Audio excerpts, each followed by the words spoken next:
Jannetty.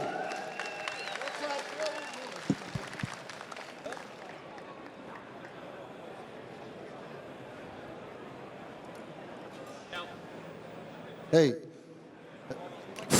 are you guys awake out there? Because I ain't hear too much for yelling and screaming, man. I think Marty's still asleep. I think you got to yell louder now. You're going to wake Marty Yeah, up. but it's still my favorite place. Liverpool in the house. Woo! Before we start, since you mentioned Liverpool, Brutus, I saw a picture last night. Are you by any chance an Everton fan? Oh, come on, let's be... With the football jersey on. Yeah, did someone give that to you, or you... I was a favorite. I did. Oh, okay. You had me worried. You had me worried a little bit. You did have me worried. Marty, are you a soccer fan, should I say? Yes, I am. Like football. Who's your but team? you know what? I'm still single, so I still love the pretty girls, and I'm looking around. Who's your favorite team? Yeah. Okay, I'm sorry. Who's your favorite soccer team? Who do you follow? Oh shit! Manchester. Which one? This could go. I mean, could go one of either way. But how many you got? Well, there's City and there's United. There's the red or the blue ones. The one that has the pretty cheerleaders. It's a good answer, to be fair. So, obviously, let's talk about the elephant in the room, and it is quite literally in the room because the setup is over there. So, Marty, in your own words, talk us through that day that you went through the glass. It didn't even hurt. Nah, because when he super kicked me, I was already knocked out. Did he actually clock you? Oh, he got me good. He did the super kick. Huh? The last thing I remember, I heard Beaver say, Marty, I think he laid that one in.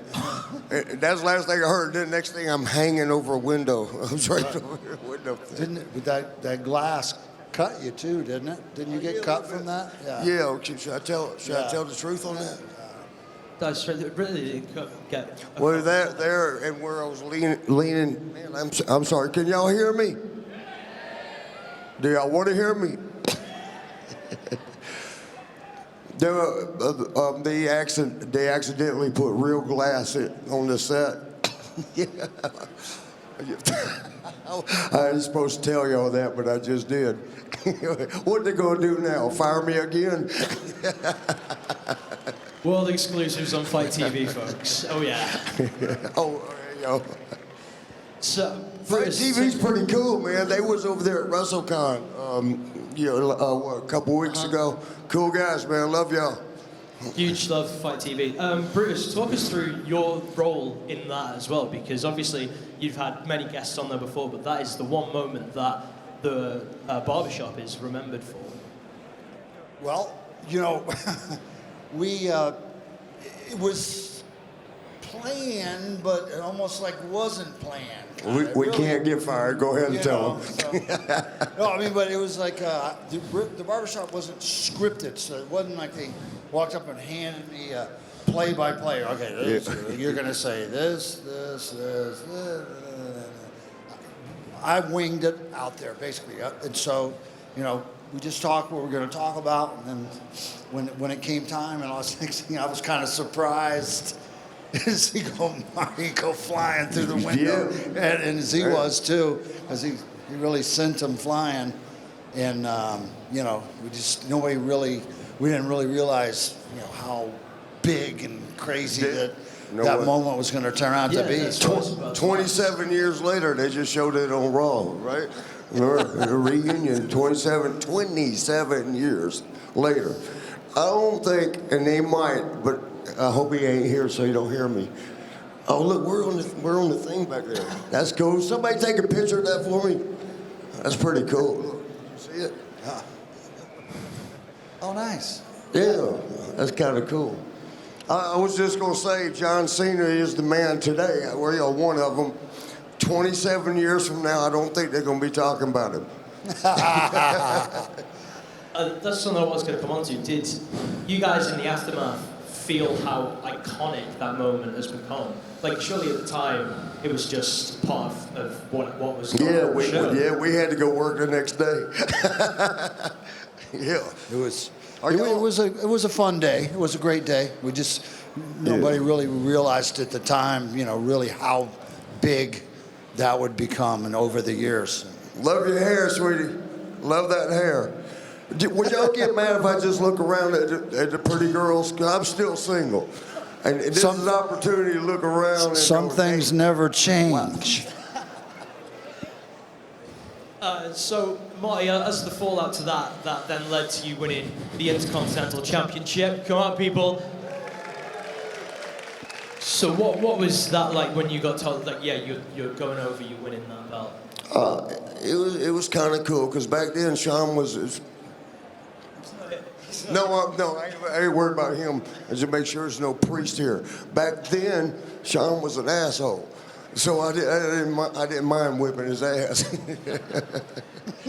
So I imagine it was nice getting your own back as well. He's a good guy now. Damn, this is loud. He's a good guy now though. But he'll even tell you back then, yeah, I was asshole. Sorry, y'all. I'm so sorry. And You look mad at me. You mad at me? Okay. There's some more pretty hair. The purple, hey. Wrestling Trouble's own Lucy Openshaw, ladies and gentlemen. Oh, you know her. Hey, pretty over here. Hey.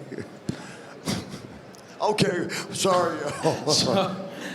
So Brutus, after that happened, was that like? Would you say that was the pinnacle of WWE for you, or was there another moment in mind when it comes to WWE or WWF that you hold incredibly dear to your heart before you then moved over to WCW? Well, the barbershops, there's a lot of barbershops. I did one with Andre. And Marty will tell you this, is Andre wasn't a big fan of doing interviews. So if you got him to say a couple words, he's just, Hey, boss. Yeah. Or, he groaned and moaned a lot. He didn't like to talk. So when I had to do a barbershop with him, and there's going to be a lot of verbiage, I didn't know what to expect. But he went out there actually and really had fun with it. It's the most I've ever heard him talk. And the barbershop was phenomenal. I'm so sorry. I just got distracted. Two more pretty girls right over there together. So when, Okay, I'm sorry. I'll be quiet. I won't do it no more. So when they Yeah, boss. That's what he would say. Andre was, and he was another one. You know this. He wasn't crazy about Shawn Michaels back then, right? He didn't like Shawn a whole lot, and he took it out on me. And her hair is so pretty. I'm going. Yeah, what they call that? ADD or ADHD? So anyway, yeah, he wasn't happy about that. Beefer, I don't know how you did it, but you kind of got where he would talk to us. Yeah, it was great. The that barbershop was phenomenal. I'll watch it back to see him, and out there and doing, and doing a real interview and staying with it the whole time. So I was very excited. Yeah, and it's very true what they say about it. Like he literally, it was larger than life. He's a monster, man. 7'4", 650 pounds. He made three of me. Did you ever challenge him to a beer drinking contest? I heard he was quite the guy when it came to downing the beer. Yeah, he could drink as much beer as probably all of us together. So. In one sitting. So when you moved over to WCW and started for that, you main evented Starrcade with a close friend of yours, Hulk Hogan. Hulk Hogan, legend. So what was that like to be stood on one of the biggest platforms in the world, across the ring from a very close friend? Well, once again, I was, back on top, wrestling against Hulk. We toured the U.S. and when the Rockers were youngsters running around in '85 and in '86, I wrestled Hulk a lot of times, everywhere. So huge sold out shows. So that was just getting in there for Starrcade was just another day at the office. We were just in there having fun, doing what we do. Absolutely. And then what was your favorite part? Because that then led to Dungeon of Doom What was your favorite part of that story? Hold on, time out real quick. One quick time out. Tell her to cover up right there. Marty, come on. Sorry. You still didn't do it. Cover up a little bit. I'm gonna leave this interview. So what was your favorite part of that Dungeon of Doom storyline? Sorry though. Well, King Curtis was, I was a fan when growing up watching King Curtis, so hanging out with him, meeting him in person, hanging out with him in Waikiki and Hawaii and his family and everything was a tremendous experience. And then doing the Dungeon of Doom, doing the Zodiac thing and running around like a wild man, driving into Jola's Arena in Detroit on the back of a monster truck with Big Show next to me, and a lot of fun. You know, Medusa does that. You know, she started racing the y'all remember Medusa? What she call it? Medusa, right? Medusa Michelli, but Alundra Blaze. Yeah. That's it. yeah, she started racing monster trucks and evidently did good. I don't know why I just brought that up. Hey, round of applause for Alundra Blaze. So you've already mentioned the Andre one. Is there any other standout barbershop moments You did it. that really come to the forefront, other than the infamous one? Well, let's see. It did the IRS and Ted DiBiase. That was a great one. Did Legion of Doom, Hawk and Animal. Good friends. That was fun to doing that one. Trying to think who else we had on the barbershop. A lot of the really fun barbershoppers. Even Brother Love came when in I- there once. I smeared mud all over the guy's face and then got a leaf blower to blow the mud off. His face was going. Hey, but I got to tell you something that's cool as hell to me. This is cool. Let me see your hand. Look at this Hall of Fame ring, bro. Hall of Fame right there. Thank you. That's badass. So there's also this shirt that you just told us down there, but it's such a cool story. I'm going to get you to tell it again. This shirt you're wearing is a custom-made shirt that someone brought to you. So tell us how that came about. I was out touring in Western Canada, and I think it was Regina, one of the towns that. What was it? The Heart. Don't get too excited about it. That wasn't with a V. That was with an R. Regina. The Hart family. That was one of their regular stops, and the guys have a T-shirt company. They made up about 10 of these, and 9 of them were in the crowd. Guys were wearing them, and then they made one for me. So, there it is. and I love it. It's just it's tremendous. Perfect. And it's bright pink. Give us a star. Give us a 12, because there's something really cool in the back as well. Got the barbershop on the shoulder, and then beefcake on the back. John, just hold it for me if you don't mind. Strutting and cutting, baby. Strutting and cutting. Sorry about that. So You getting that girl's number? Is that what you're doing? That's not a girl, but Oh, that might not be water in that bottle. which so you guys debuted. How long were you guys in the federation before you guys met and became friends? good question. I went to the Fed Hacksaw somewhere. when it was WWF. No, that was you. I wasn't there yet. Yeah. So that was a bit before Marty was there, and then probably you guys were there in '85, right? 86. Yeah, 86. Yeah. Yeah. And sorry. It's a couple of young whippersnappers. This guy was all over the place. He never slept for about a couple of years. But if you guys have And tell them why. No, don't you dare. do we want to know? Have you guys ever faced up? Was it either in tag or singles? Oh yeah, we wrestled Yeah. the Rockers. Greg the Hammer and I. What would you say your guys' favorite match would have been together? Man, they whooped my ass. Him and Greg Valentine one time whooped my. Sean wouldn't get in the ring. He wouldn't tag in. And that's when we first got there. And we had a reputation as these new young partying guys, and some of the guys there didn't like it too much, and so they took it out on us. Put them back in the place. Right? We had to school them a little bit, Yeah. you know. And, Let you know where you are. They were quick learners. And He told me, he goes, it might be your house, but I'm collecting the rent.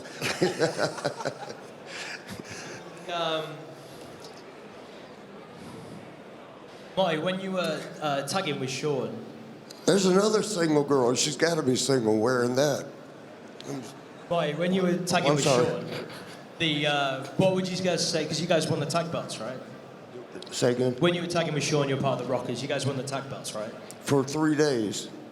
Really? Yeah. So who did you beat, and who did you lose it to? The Heart Foundation, but Brett's here. Don't say, let's don't say it out loud.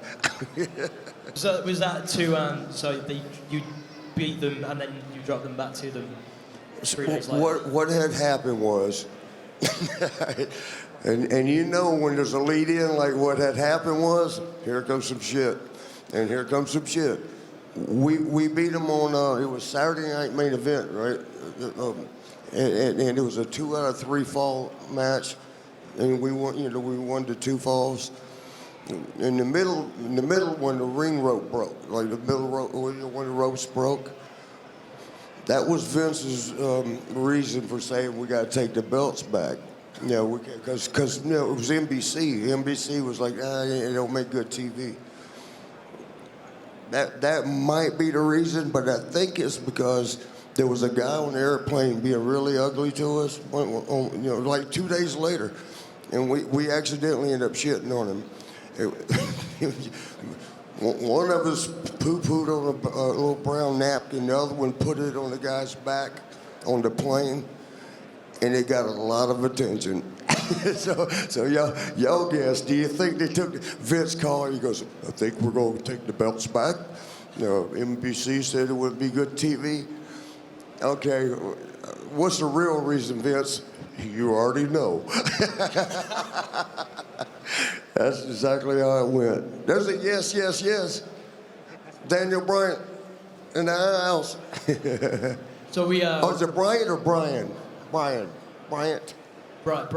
Okay. Sorry. We had the Outsiders up here before, and they were telling some stories about Vince, and I'm more than certain that you guys are going to have 1 or 2 good stories about Vince McMahon. I mean, there's no pressure. Some of the worst cocaine I ever did was with Vince.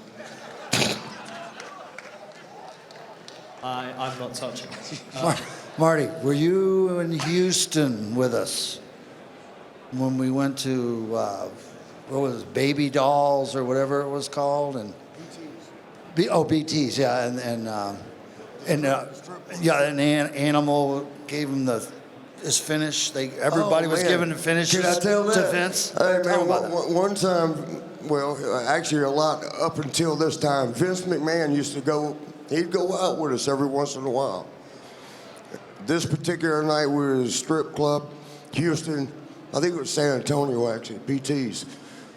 And we got what we call finishes, like where you do whatever your move is. Vince got a little bit buzzed up. I don't know how, but somehow got a little buzzed up. And all the guys were doing their finishes to him. The Road Warriors, you remember Road Warriors? Hawk had Animal Joe, which, is he here? Because he'll confirm this is true. Well, you were there, you know. Yeah. Pick Vince up. Hawk got it, like to simulate being on the top rope. He got up on a table, come on, close the shit out of Vince. Clothesline the hell out of him. And then Vince is like this, and he's right next to me, and he's elbowing me. He's like, watch this, watch this. Y'all remember Warlord? Remember the Powers of Pain? Warlord's like 6'4", 320 pounds, ripped. Not a piece of fat. And Vince is elbowing me. He goes, watch this, watch this. And Wardlow's my friend, so I'm telling him, watch this. Well, he goes, I already know. Vince went in to single leg him, you know, like grab him by. He brought his knee up. Vince fell over. While all this is happening, Kurt Hennig, remember Mr. Perfect? He's over there peeing on Vince. That was the last time Vince went out with us. It is true. It's very true. The very last time. How Kurt Angle say it? Oh, it's true. It's damn true. How much input did Vince have back in those days over segments like the Barbershop and also all the other talk shows? I this is on TV, so I shouldn't say, but I will say anyway. Again, what they gonna do? Fire me? I think Shawn Michaels, my old partner, for some reason, I think he owned Vince. In what way? Yeah, I ain't gonna say. I think Vince, you better song the boy toy. I'm just a boy toy. Okay. Yeah. Boy, I'm in trouble. Once again, I'm not touching that. Is it true? You ain't gonna get on this one. He's got to be careful. You might be taking that ring back. Oh yeah, they can't do that. You ain't got to get it back. But well, anyway, I'm sure we have some questions that you guys want to be asking. Sounds good. Do we have anybody in the crowd who would like to ask a question to our two panelists? Wait, before you do, can I ask y'all, can y'all understand this, or is it just a bunch of blur? Can you understand? Can you understand? Okay. There we go. So what's your name, mate? Where are you from? Wrexham, North Wales. And what's your question to put to the guys? What was it like coming from AWA to WWE, WWF? Scary. For me and Sean, it was scary as hell, because my size, you know, like now I'm 5'8", you know, all the years have shrank, but like 5'10", Sean's like 6 foot. And we're going over, and Beefcake was taller too at that time. But we walk in, the first time we walked in, Andre the Giant, who's, you know, a monster, we walked in, he goes by, we're like, well, okay, yeah. Hulk Hogan, he walks by like, damn, they're huge. The one-man gang, Bundy was only 6'4", but weighed about, what, 500? All these big guys were going by, and I was grabbing Sean and saying, no, this is not for us. Because they called it Land of the Giants back there. Yeah, back then. huge. The guys are big. But let me tell you this, if Sean's like, no, come on, let's just do it. I mean, I was really scared. And the locker rooms were full. Remember, in what they call extras, they actually have a bad word for it, which we ain't gonna say. Jobbers, we're not gonna say that word.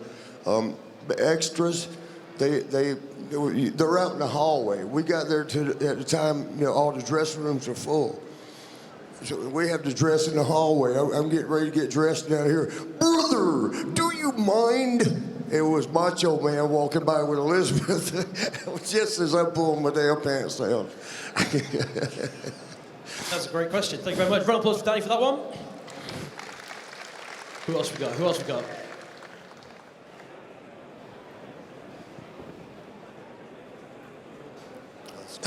Hey, that lady, the young lady, she don't even want to ask a question, but it's an excuse to talk to her. So what's your name and where you from? Chris from St. Sally's. And what's your question? Do you think you'll ever end up in the Hall of Fame? Question for Marty. Do you ever think you'll end up in the Hall of Fame? Oh, yeah, because Sean is in twice. Yeah, absolutely.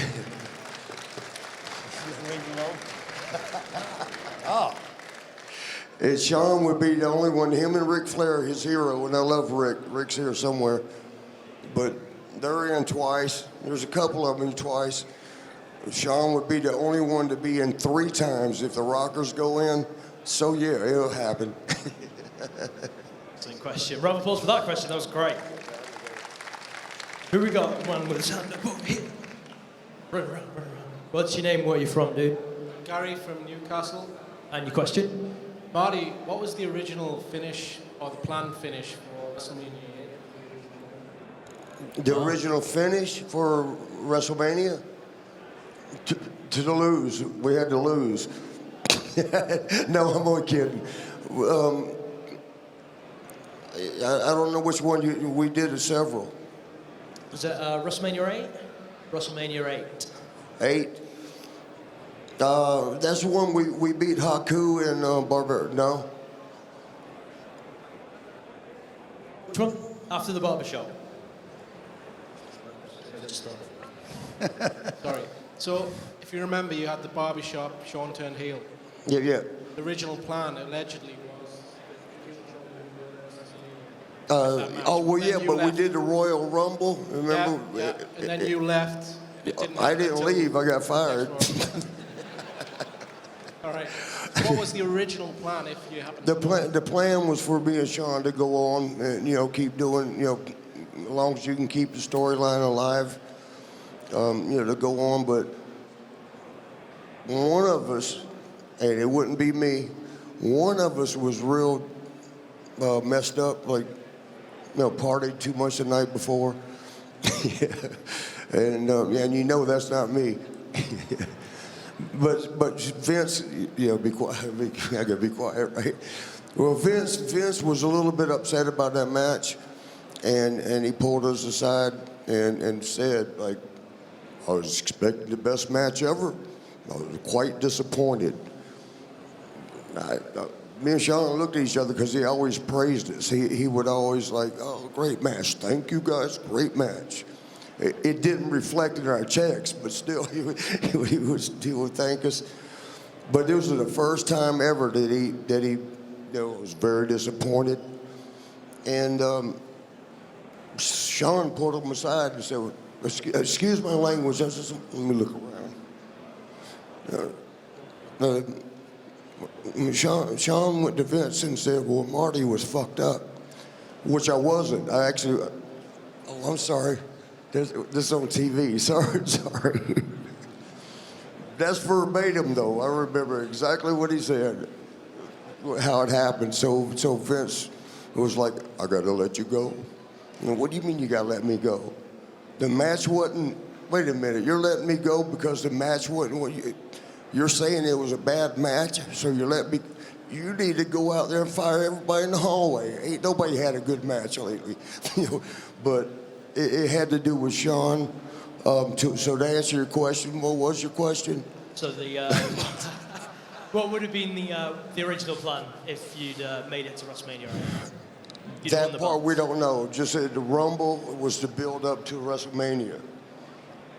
And there we go. Do we have let's go 2 more questions right on the front row. What's your name? Where are you from, buddy? Daniel from Wrexham. And your question? Basically, it's for Brutus. It's how did you feel when you had to drop the titles to the Bulldogs at WrestleMania 2? Wow. Yeah. We were not happy. I got to tell you, the Bulldogs were good, but they really weren't ready for prime time. They needed more time. They couldn't do an interview. They had somebody doing interviews for them. I mean, the wrestling was great, but it's much easier for the bad guys to have the belts and the good guys to chase them around and beat them up every night and make the crowd cheer and send everybody home happy, but we still keep the belts. And that you could go on doing for a long time. But when the good guys got the belts, you're kind of limited to what you can do, and I think that held them back. I think they were doing way better when they were trying to be the champions instead of being the champions. So the chase was more. The chase was way more exciting for the fans, because it's you're just willing them every night. Beat those guys, beat them, and getting the belt. Chasing the belt was more exciting than having it. No, that's a great question. Thank you very much. Do we have time for one more? We go this man here with his hand up. Quick. What's your name? Where are you from, dude? My name is Chris, and I'm from near Manchester. And what's your question, Chris? My question is to both Marty and Brutus. What was it like when you went into the WCW from WWF in the late 90s? For me, it sucked. he got to do good there. You know, join the NWO. I just went there to get beat up a lot. But I can tell you one of the fun times when they were doing NWO, and I don't know if you was under the ring or not. You know, they do all that sneaky shit. Oh, I'm sorry, stuff. Sorry. So sneaky stuff. And they had to put all the NWO guys under the ring before the match. They had to stay under because they were going to do a light thing where they shut the lights off.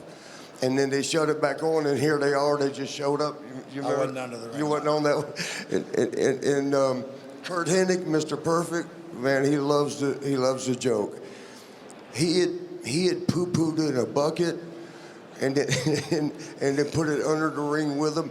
And the lights are like they're hot. I mean, and they had to sit underneath there for a couple of hours. And right before the lights cut off, Kurt kicks the bucket over, and they flip the lights back on. All the NWO guys are badass, right? They're all going. So Marty said it was. So that was fun for me.